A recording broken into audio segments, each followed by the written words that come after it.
বারবার ঘুঘু ধান খেয়ে গেলেও এই ঘুঘু ডেল্টা ফোর্সের আছে লজ্জার ইতিহাস।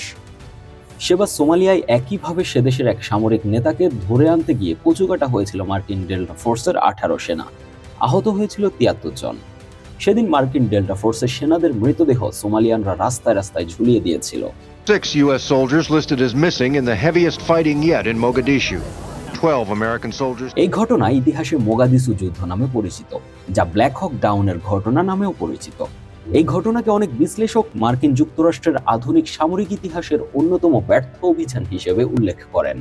এই যুদ্ধ সংঘটিত হয় 1993 সালে 3 ও 4 অক্টোবর সোমালিয়ার রাজধানী মোগাদিসুতে। এরপর মূল ঘটনা শুরু হয় 1993 সালে 3 অক্টোবর।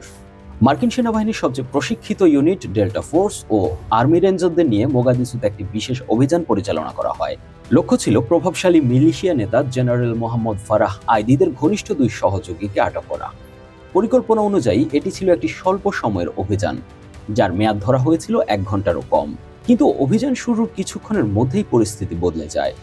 সোমালিয়ান মিলিশিয়ারা রকেট প্রোপেলড গ্রেনেড RPG-7 ব্যবহার করে মার্কিন যুক্তরাষ্ট্রের 2টি ব্ল্যাক হক হেলিকপ্টার ভূপতিত করে।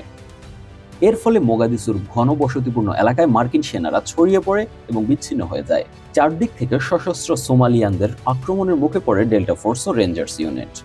ফলাফলে 18 জন মার্কিন সেনা নিহত হয়, একই সাথে 73 জন আহত হয়।